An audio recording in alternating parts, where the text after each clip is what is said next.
Science is the great antidote to the poison of enthusiasm and superstition. Hi, I'm Juliette Sellgren, and this is my podcast, The Great Antidote, named for Adam Smith, brought to you by Liberty Fund. To learn more, visit www.AdamSmithWorks.org. Welcome back. On the podcast, we've talked about how economics can get a little complicated when we're talking about trade because there might be a national security concern or something happening on the global frontier is affecting the supply of a good. But we've never really talked about how to think about this sort of thing because it's scary, it's difficult. I don't know. I don't like it usually, so I try to avoid it. But it's something important that we do have to think about. So today, on April 22nd, 2024, I'm excited to be talking to Ryan Yonk about his book, co-authored with Ethan Yang, called The China Dilemma, which uses public choice economics to understand the situation with China. He's a senior research faculty at the American Institute for Economic Research and the director of Public Choice and Public Policy Project. Welcome to the podcast. Great. It's nice to be with you, Juliette. So my first question, what is the most important thing that people my age or in my generation should know that we don't? Well, so the first thing is there's no big mystery in anything. The basic rules of economics that we've all come to understand and sort of intuitively recognize still apply. And so when you start to think about these things, that even sort of the big hairy questions as you described them of international relations, we still get back to people who have incentives, self-interest, and then take action to achieve them. And as long as we start from there, we can really look at the world and understand it really pretty clearly. And this applies to everything? Yeah, applies across almost all of the human condition.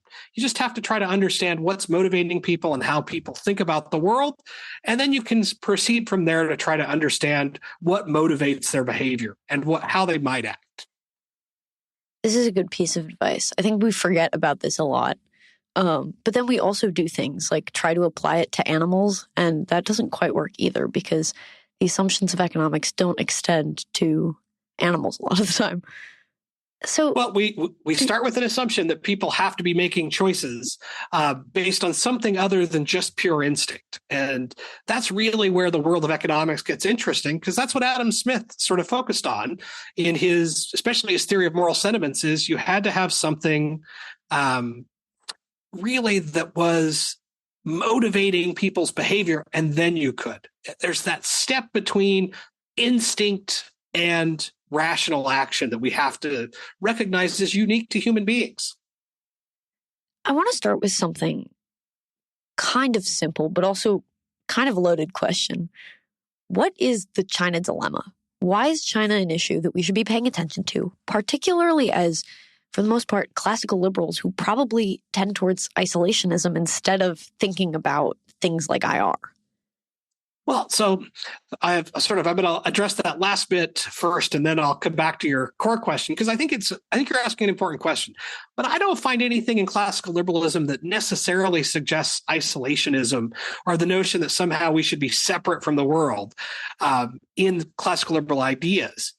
But when we think about the way interactions are going to happen, as much as we might not love borders or we may have notions of how the world should look, what's really going on is people are going to interact inside a set of institutions.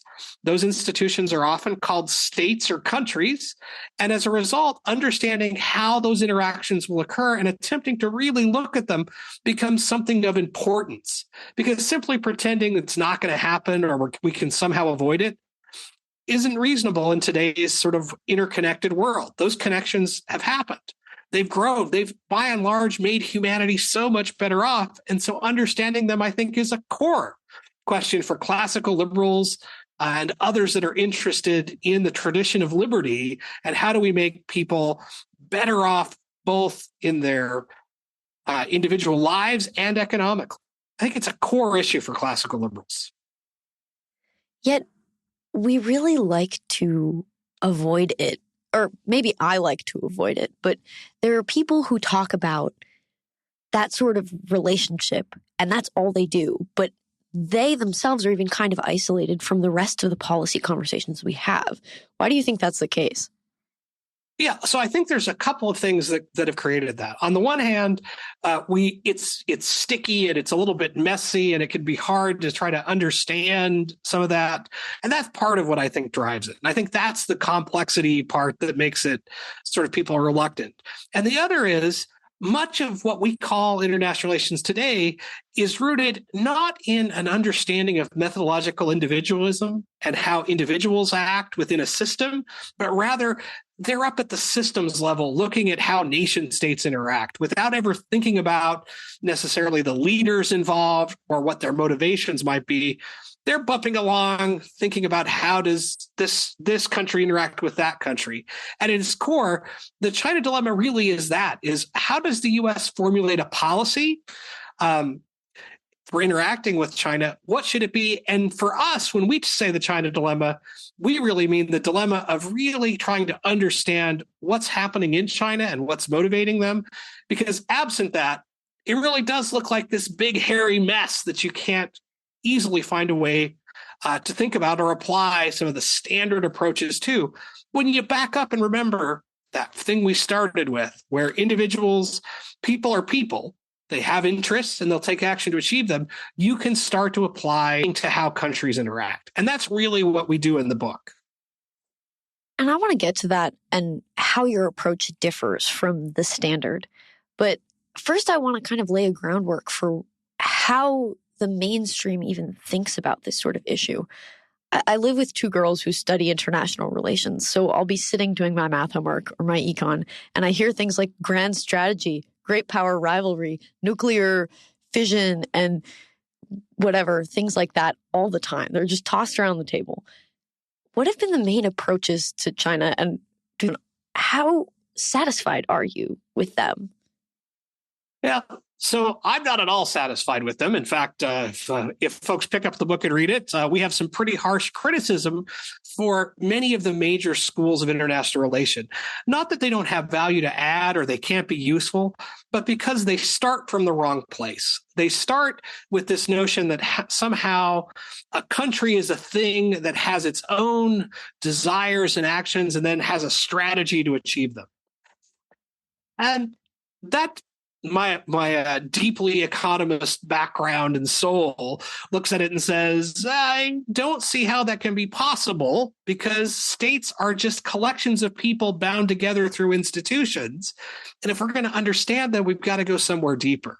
But there's just the realist approach, that grand strategy style that you're talking about in some detail, where the idea is that there's a competition between countries. And if you can identify the countries' preference, you can predict their behavior. Sounds really good. Sounds a lot like parts of economics, but it assumes the country has an interest. And that gets to be a little tough. On the other side, there's the liberalist approach or sort of modern liberalism in international relations that suggests somehow that trade is going to solve these things, that what's going to happen is you're going to end up connected to other countries and you're interconnected either culturally or through economic ties. And as a result, that's going to dictate what's going on. And there's a few other schools of thought as well, but they all share the core issue in common. And that is that countries are the level of analysis. And there's usually very little thing that's politics. And that's really part of the big distinction about international relations. It felt really funny to ask you if you were satisfied with all of these, given that you wrote a book about the subject. But it felt also like a valid question because there are millions and billions of books about China, and a lot of them somewhat agree. So I don't know. Maybe I'm just defending the past question. Go ahead. I think it's an important question because it's actually, Juliette, a question that Ethan and I asked ourselves as we got into the project is why on earth should a law student and a political economist who does public choice be the people to write the next book about China? And because they're right, there are a ton of books at China that go back and forth and arrive at different opinions.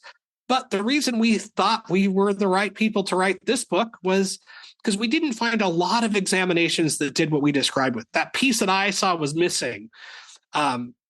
Didn't show up in a lot of those books. And so we hope we're adding something new to the discussion by saying, there's lots of value in what you do in international relations, but it's missing something. And here's something public choice can give to you.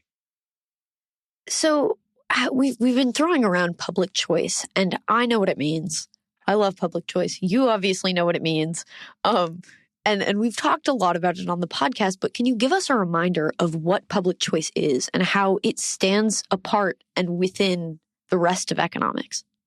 Yeah, so public choice is a really simple sort of concept, and that is that you can take those lessons of economics, that individual self-interest, this notion that individuals have preferences and they take action to achieve them, and you can apply them to the political world. And that's at its core what public choice did. Now, it's built from that over time into something more substantive, but that core insight is what it is where it all began. Very famously, one of the major figures in the public choice literature, James Buchanan, who would win a Nobel Prize, refers to public choice as politics without romance. And what he meant there was that we're going to look at politics the same way we look at actions in the marketplace. We're not going to have romantic notions that somehow you have lots of civic virtue and everybody goes in and is doing great things for all the right reasons, but rather that they have their own reasons that they're doing things. And that if we are going to understand and really figure out what's going on in politics, that same methodology can be used. So how does the public choice framework then challenge the way that the majority thinks about the issue? Particularly, I'm guessing it has some alignment with the liberalism approach and with the realist approach, but in different ways. So is that the case? And how does it differ from all these other approaches? And how does it help us understand the China dilemma? Yeah. So at its core, I think you get one of those major things. They get a couple of major things right in both of those schools. And that is that, in fact, the end result may be that that the way things play out could, in fact, be because of what's going on below the surface. And that's really what we're suggesting, is that if you want to understand what motivates a country to cooperate more or cooperate less, it isn't just that they have some singular national interest, but there's something motivating the people involved in the politics of that country and in the leadership to be more or less cooperative. And as a result, then you can begin to predict, and there will be times when that's going to be cooperation, and then there's going to be times when that's competition. And for the U.S., figuring out, is this going to be a cooperative relationship with China, or a competitive one, or even a hostile one, as grand strategy sometimes suggests? Really, that's going to come down not to just whether or not the U.S. wants X or China wants Y, but how the domestic politics play out, because those national interests are, in fact, shaped by their domestic politics. So something that a lot of these approaches miss, and you've been hitting on this, is that the decision-making structure is what's really important. And it's something that we more easily, even though we don't talk about it a ton, understand when it comes to American political decision-making, right? We talk about the decisions that are made, but not the decision-making, and that's the public choice element. Just because we live here, right? And we think about this at least more regularly than we think about the structure within China. So what is the decision-making structure and mechanism within China? Who are the major actors? What are the incentives that they're facing? Not what should we know, but this is a question that hasn't been spoken on. You don't read about this anywhere in the news. And so give us the lowdown. What should we know?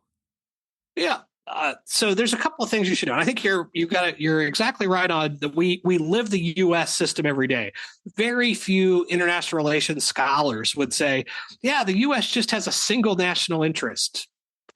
Almost no one believes that. We don't have just a national interest. We have things that ebb and flow, and administrations change, and so what the U.S. does changes. When we think about China, we often don't know very much about the system. And so understanding that the Chinese system is what we would call a Marxist-Leninist system, meaning that it's organized under at least some Marxist principles, although those principles come out of Leninism, which is a series of interlocking bureaus or committees that form the leadership. And that leadership comes from the Communist Party in China, the CCP. And as a result, the leadership moves up not through elections, not through a competition in the polls or through heredity if you were in an absolute monarchy, but instead, leadership comes about by advancement in the Communist Party. And at virtually every level of governance in the U.S., the Chinese are at virtually every level of governance in China, the Communist Party is present and being run by one of these mini committees. At the big level, they call it the Politburo, the decision-making organ of the party that then directs the state. And so how those things actually operate, how people interact on them, end up being so much of what drives. We sometimes listen to, especially some US politicians, who talk about China as though the current chairman of the CCP has absolute power in China. And it's true. She has a ton of power in China, but he's actually the product of these interlocking bureaus and committees, and ultimately is part of a Politburo that he has to maintain support in, because, in fact, purges do regularly happen. If you look at the Soviet Union, which is the model this was based on, communists know how to purge each other better than almost anyone else. They routinely had purges. And so the leadership in China is cognizant of these same things. And if you watch, you'll see purges happen with regularity. People are pushed out of government because of divisions or disagreements, or she likes to talk about it being mostly about corruption, but that tends to be a pretense. But there's politics happening, and that politics influences how things go. And so that structure becomes an important part to understand. And it's very foreign to us in the US because that's not the system we operate in. Do they really call it the Politburo internally? Like seriously call it the Politburo? Obviously there's going to be a Chinese word equivalent, but that's the Leninist term for it. That's the common parlance that's used to talk about that central committee, it's often called, and that's what Politburo generally means. But the language moves around a little bit inside the Communist Party, depending on where it's implemented. But that's the sort of standard approach that people use to describe things. Yeah, that's... For whatever reason, I just can't get over the fact that that is seriously still a thing today. It makes sense, right? But we use it in my house as a joke. And so it's weird that could be used very seriously and that it still is. It feels, I don't know why it's so striking. Yeah, it is striking, especially for folks that have a sort of deep knowledge of the Cold War, like I know your family does, and the study of those sorts of things. And so as a result, we often see that. And there's a fair bit of like questioning, didn't the U.S. win the Cold War? Well, with regard to the Soviet Union, yeah, the Soviet Union, I don't know that we won, but the Soviet Union certainly lost. It doesn't exist anymore. But there was also the Chinese version going on across most of the same period, and they played out a little bit differently than the Soviet Union did. Although they share this common characteristic, there are parts of Chinese leadership and governance that diverged a lot from the Soviets, and that's part of what's allowed them to continue to exist today. Can you give us an example of what the divergence is? Because I was just thinking maybe we can use, given that the system is based on one that we've already seen and quote unquote defeated ? We could use that to better understand how to move forward, right? To me, public choice is really reflective compared to a lot of these other methods. And this is not really a criticism. I'm not super well versed, but it seems as though it's more, it outsources maybe the way that we can analyze. Because if we say, well, China and Russia are actually kind of similar, and even the US with a different system has people in it, right? So you can just analyze. It's the methodological individualism that lets us reflect on everything around us. How is that not the case? How can we not use Russia to analyze what's happening in China? Well, so the Chinese would answer that question with, well, what they're doing is communism with Chinese characteristics. That's a term you'll hear a lot when the Chinese Communist Party talks about what it is they're doing. And they responded to incentives in ways that have allowed them to continue. One of those major ways is market liberalization. So following sort of Mao leaving power and then dying, part of what happened is Deng started to open China up to foreign investments and created a fairly robust, at least semi-market economy that was going on through most of the latter part of the 20th century, certainly through the 1990s when it really started to take off. And they ceased to do the sort of planning that Mao had done in the Great Leap Forward and other things that really caused major economic disaster. And as a result, it looks somewhat different. There is this dual sphere that created tension inside China that as wealth went up, it meant that people as a whole were doing better off, which stabilized the regime because people that are doing better this year than they were last year and when they expect they're going to do even better the next year, when that's happening, people tend to be relatively satisfied with what's going on, or at least they're not actively pushing for a change in mass. But that meant they were doing something other than just applying the institutions that they claimed they believed were an ideology. They were responding to the political realities that they existed in. And that's, I think, really what public choice does, is it says, well, when we take the individuals that are working in the system and the institutions that make up that system and interact them and really look at them, we can start to have a better understanding of what might happen. And sometimes that's going to look a lot like a realist would say the world looks like. But it turns out it's not stable across time because it changes. And what public choice lets us do is understand what might be driving that change. And I think that's the interesting bit, at least for me, and the part that I think is important if we're going to understand these interactions that we really start to drill down to. So could you give us an example of when public choice thinking has been more insightful into what's going on and why certain behaviors arise than either of the two other main approaches? Yeah, so I think there's a major one that's playing out in front of us all the time. So I'm very famously on the record. People think I'm nuts because I actually think the Taiwan situation is unlikely to change even in the medium term. And because on one side, you have sort of the standard approach that says China is going to try to take Taiwan, they're going to attack. And if you listen to lots of the dialogue among those that are working in this space in particular, that's what you hear. And then you hear others that talk about that it's going to be reintegrated like Hong Kong. Well, public choice lets us look at it and say, well, what's actually going on with this relationship with Taiwan? You have what the Communist Party and leadership have said, which is that Taiwan is a part of China.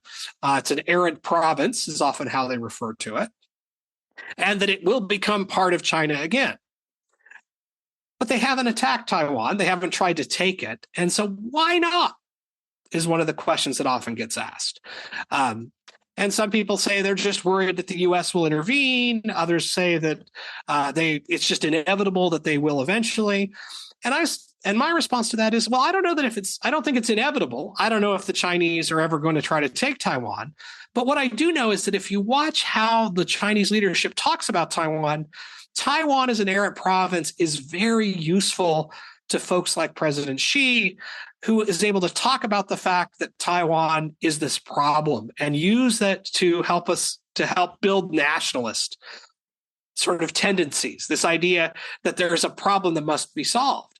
And so I look at that with my public choice glasses on and say, he probably has an incentive to keep the status quo as opposed to try to take it, in part because there's only one good outcome for someone like Xi in attempting to take Taiwan, and that's taking it with relative ease.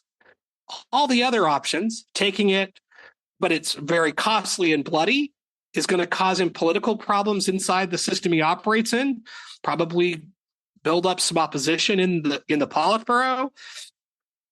Taking it or trying to take it and failing is a huge problem because now you've lost all that nationalist fervor, and it's going to be Again, hugely problematic. I think that's the scenario in which you probably see a leader get purged if they try and fail.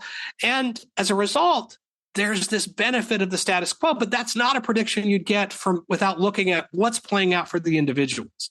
Now, there are lots of ways the dynamic can change, but you're looking at how individuals are interacting with the institutions and the actions on the other side.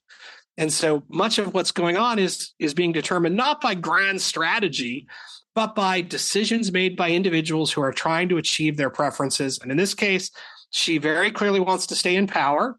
And so he's going to figure out how to do that. And as a result, we end up with this relative stability. Now, as I said, that could change. The U.S. could change that dynamic. Something could change that suddenly makes it more attractive. But you don't really start to understand that stuff if you're just looking at this grand competition model that comes in. So you mentioned the things that were coming out of China, right? So official news stances, statements. We have to look at that when we're kind of analyzing how to think about how different political decisions are being made within a country. But at the same time, we need to look at behavior, right? Economics teaches us that revealed preferences, we have to look at how people act and not just what they say. So how are we supposed to go about thinking about and analyzing the things that are coming out of China in terms of political stances, and talking about Taiwan, for example? How does public choice kind of balance the behavior to speech, especially compared to how we usually go about it in an IR situation? Yeah, so it's not really that different than how we usually go about it in most of our everyday lives, like how we normally think about politics, because we're looking to say, okay, is this politician just making a speech and claiming they're going to do X, or are they going to really do it? We discount that all the time when we look at what politicians say here in the U.S., and then we somehow assume that's going to be that temptation's not going to exist in other systems. Turns out it is there. There is this desire to stay in power, and we want to understand that. At the core, however, of the problem is, how do we know when what we're hearing or seeing is actually what it was said or what was being done, or when is it just propaganda?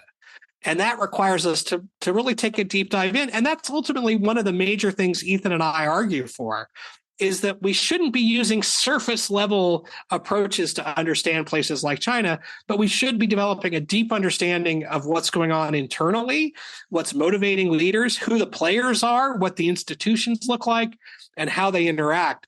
But to simply say this is China's interest leaves out so much that you may not actually be capturing how likely that interest is to stay the same, or even if you've gotten it right. Many approaches to this situation rely on culture or nationalism as a way of understanding the actions of the state. Do these things still play a valid role in state decision-making and the decision-making of the individuals who are actually driving this behavior that we're seeing? Or do they fall away as we analyze in a more individual way? So they were made part of what the landscape looks like that individuals are operating in.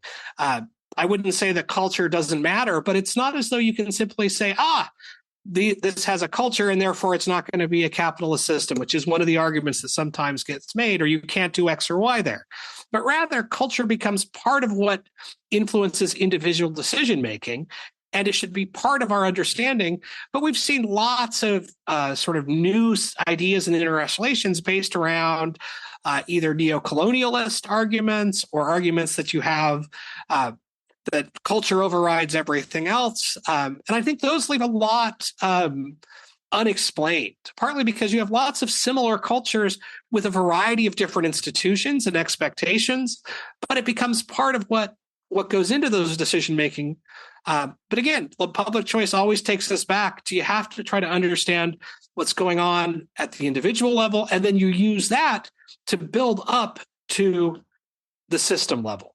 And you're always checking your system level understanding with what's happening with individuals. And I think that's the major part. Culture is important. Culture matters in the US, but I don't think you would say that it's determined in how our politics play out and as a result, how the US behaves internationally. It's there. You can see it. It's part of what's going on, but it's not the only thing. And in fact, it's probably not even the major thing.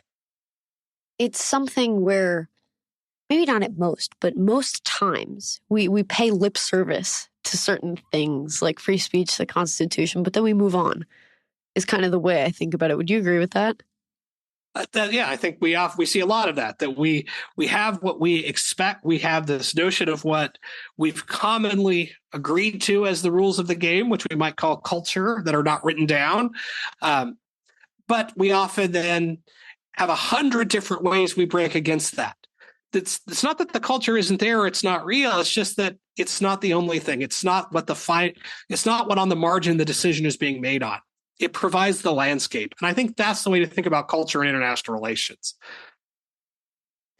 Something that really came through in the book, which really surprised me, I think just because of the mainstream narrative about the US-China relationship, is this idea that China does not want to dominate the world. How do you defend this idea against the prevailing narrative today? Yeah, well, I mean, I would respond to that in sort of two real ways. One that's a little bit flippant and probably a little over aggressive, and that is if you listen to the folks that are talking about that being China's goals and you look at what their incentive structures look like, they do better when more people believe that's what's going on with China. We have a lot of members of the U.S. Senate, or at least some members of the Senate, I should say, that they very much have built a reputation on tough China talk. In fact, we opened the book talking about one of those folks that Ethan went to listen to them talk about how the U.S. should interact with China.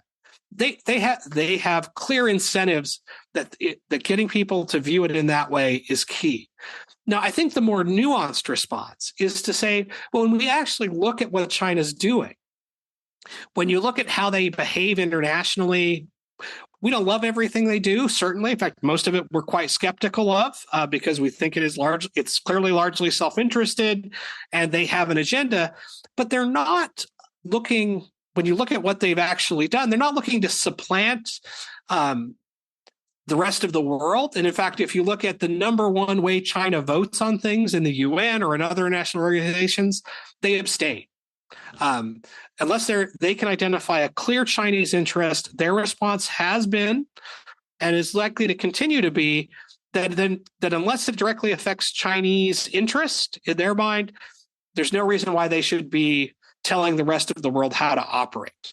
On top of that, everyone was all freaked out for years about the Belt and Road Initiative. I'm sure folks have heard of that. This was where Chinese foreign direct investment was going in. There were lots of agreements that were being signed, and there was a lot of sort of moral panic that China was going to take over the world by doing all this.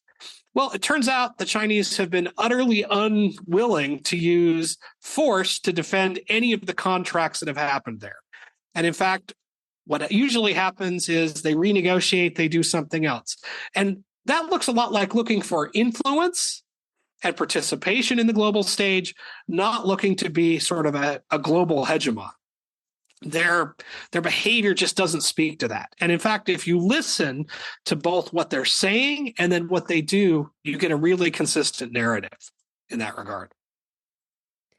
So I guess a response or something I've been thinking about this entire time that you really hit on in your first response to that question is that in the same way that we can use public choice to analyze what's coming out of China, we can use it in the US also, and we do primarily, and that's kind of how public choice came about, even though maybe it was more abstracted. It definitely was based in the US, so I often think it's just US-centric, which is not, as your book has shown. But how does the public choice analysis of things make us maybe more skeptical, or I don't want to say cynical, but cynical about the US's power to either do anything or our stake in this sort of relationship? How do we think about it when we have to analyze not only China, but the US?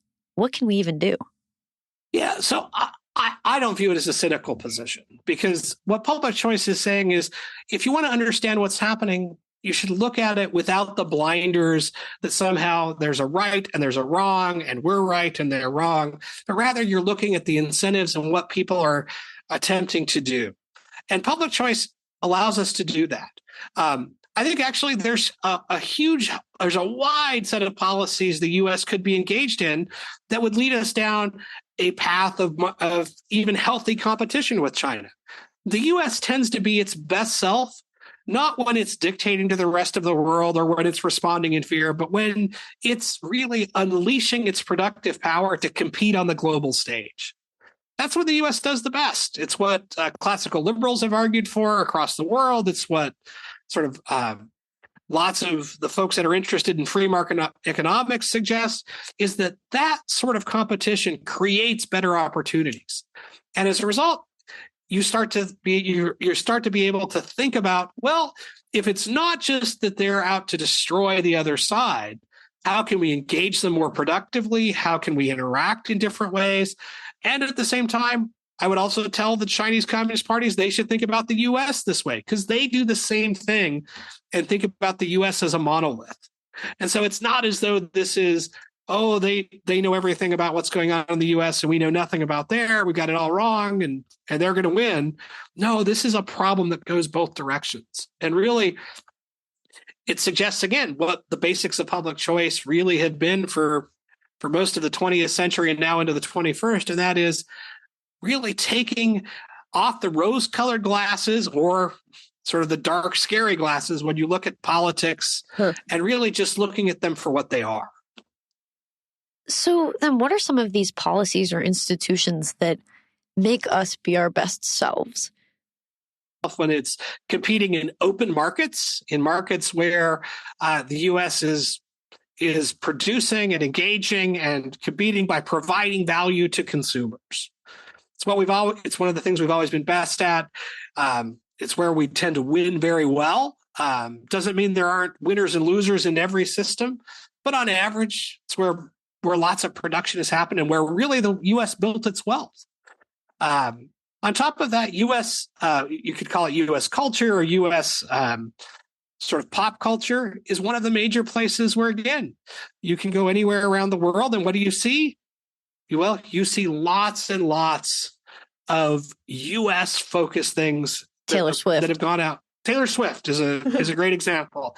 I have a good friend in China that flew to Singapore to go see Taylor Swift. He actually lives in Hong Kong.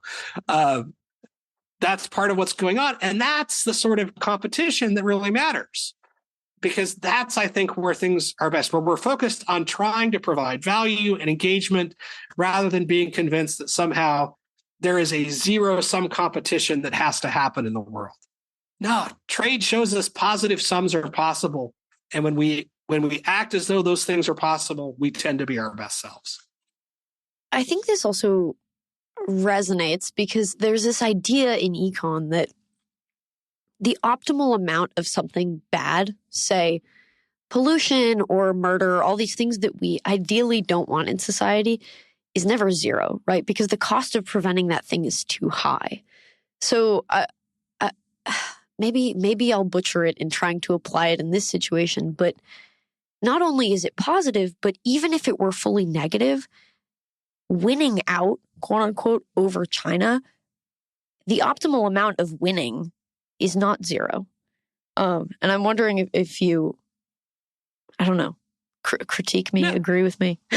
No, I think the logic is right. The example I think we'd have to play with for a while to get the wording exactly right, but the logic is there. And really, it's highlighted by something that Dr. Mike Munger likes to say a lot, and that is there are no answers, there are only trade-offs. And that's at the core, I think, of what you're describing, that in fact, the questions are not, it's not about whether or not we win and they lose. It's about what's the trade-off happening all the way across these decisions. So if we get to zero pollution, what have we lost? What's the trade-off? If we get to zero murders, what have we lost? And in this case, if we completely beat China, well, what opportunities are we not able to take advantage of because we spend our time trying to win? Chinese food. And that we lose Chinese food for one. We would certainly lose Chinese. We could lose Chinese food, but we also lose out on lots of opportunities for greater consumer value through manufacturing overseas. Now, there's some national conservatives that are really going to hate that, but it's true. Consumers are made better off when products cost less. Doesn't mean there's no cost associated with it, just that there's also this massive benefit. And those are the sort of things we lose out on if we focus only on that grand strategy competition view of the world. And I think that's one of the most unfortunate things that comes out of not really thinking about these things as anything other than that grand competition model. So has this method of analyzing this policy issue situation, has it made you more or less optimistic? And should we treat this just like any other policy issue where, again, you have these trade-offs, but it's not this big, scary thing? Are you hopeful that we're going to be fine? Or is World War III going to start? I don't know the answer to that last question. That's going to depend on a bunch of people interacting with a bunch of institutions. And I tend to view politicians as I hope their interest is not starting World War III, but some of them would probably end up getting more of what they want by starting World War III. So I don't know the answer to that question, but I mostly walk away from this reminded, and really it's where in the process of writing the book, you start off with this grand optimism that you're going to explain something, and then you write the book for a while and you're like, and then at the end, coming back and circling back, yeah, I think your point about it being much like any other policy area is exactly right. And I think that's the big message I would give to readers, is that it's not that international relations, or the China dilemma, as we call it, isn't some unique weird things where the standard ways we might think about policy don't apply, particularly the public choice ways, but rather it just needs to be applied, because from that application, we can start to understand the trade-offs better. And then we can make decisions with more information. Are you hopeful that policymakers are going to tune into this way of thinking? Well, I have to be hopeful that they're going to listen to me because, Juliette, I'm super smart and wrote this great book. But I hope people will read it. I hope policymakers will read it. I hope folks will listen and think about these things. And Ethan and I are going to stop talking about it or writing about it. So I hope so. But more importantly, I hope that we continue to think about these things in this way, that we actually look at what's going on beneath the surface and don't get caught up in just this surface level competition. And listeners, it truly is a great book. So if you're looking to learn something new, a new application of economics, or if you're too scared to dip your toes in the pool of IR, this is where to start. And it's a really fruitful read. I read it this weekend and it was fantastic. I have one last question for you. And Sure. That is, what is one thing that you believed at one time in your life that you later changed your position on, and why? Oh, so much of my story, Juliette, is that change. So I come into classical liberalism and I'm a hardcore libertarian. Anybody who knows me recognizes that. But I come in from the progressive left, a belief that somehow government could solve all of our problems. And I don't believe that anymore. That all changed for me when I started to actually work in a nonprofit that was trying to do good in the world. And then I got to watch how the sausage was made. And we had been a nonprofit serving people. And then the group became a for-profit entity. And the quality went way, way, way up when the profit motive was linked. And so really, that's my major one. So I used to be a full believer that government could solve our problems, and then I watched it try, and it doesn't, and it can't.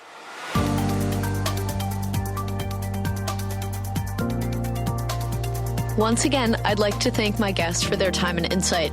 I'd also like to thank you for listening to the Great Antidote podcast. It means a lot. The Great Antidote is sound engineered by Rich Goyette. If you have any questions, any guests, or topic recommendations, please feel free to reach out to me at greatantidote@libertyfund.org. Thank you.